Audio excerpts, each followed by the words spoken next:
Hello and welcome to BCIT Magazine. I'm Amy Quinton. A new wireless ultrasound scanner has been approved by Health Canada.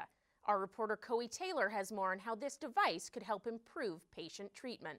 You might want to reconsider your outdoor hockey game this week if you're planning it on Trout Lake. My co-anchor Hannah May Nassar tells us the warmer weather and rain have taken their toll and forced the lake's closure.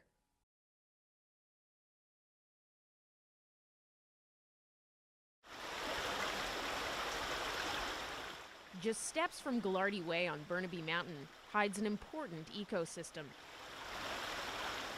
But after this particularly snowy winter, greater amounts of road salt has caused concern for the health of streams and the salmon that rely on their fresh waters to spawn.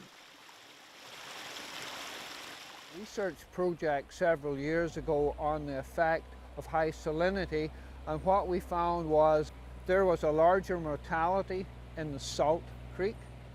There were a lot of deformities. We also found that there were hemorrhaging on some of the alvean fry that developed. John Templeton, along with the help of his committee, have been monitoring the salt levels in Burnaby Mountain streams, and following a recent rainfall, saw the salinity levels off the charts.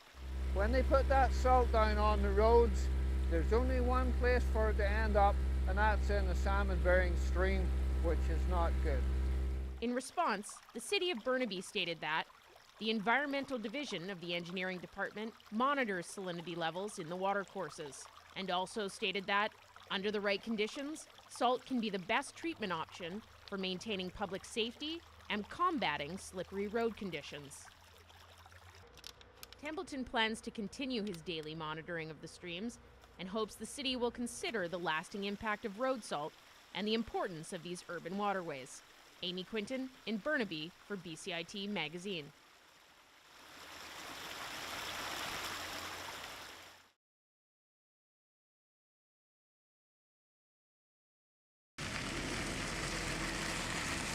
Vancouver drivers aren't used to this.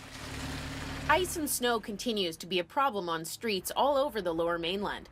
Over the last month, ICBC has reported high numbers of claims calls.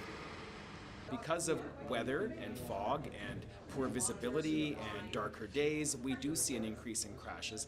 Coupled that now with December being a very snowy month, it's no surprise that we saw an increase in calls to our dial-a-claim. And has forced new drivers to postpone getting licensed. Some people have chosen not to take their road test on the particular days that they had booked, and so we did see that particularly in December. Local driving instructor Shabazz Munshi has seen a drastic decline in his business. These extreme conditions have been a big decline in business over the last 2 months. It's the slowest we've seen in the last 4 to 5 years. But Munshi wants his students to take the opportunity to learn how to drive in the ice and snow. We actually encourage students to come out and drive in these weather conditions because we're not sure if Vancouver's going to have them again next year. And it essentially prepares them for the road. Our job as instructors in a driving school is to make sure that we prepare our students for the worst. ICBC hopes this year's challenging conditions will have a positive impact on drivers. Really, it's about confidence and getting that experience, but people are getting some experience in winter driving now, so maybe with the next bout of snow and slush, we might see different dial-a-claim volumes, or people might just sort of self-edit and not drive at those particular times. Both drivers and the city alike are learning to cope with the prolonged winter conditions as they continue to plow side streets and back lanes. Amy Quinton in Vancouver for BCIT Magazine.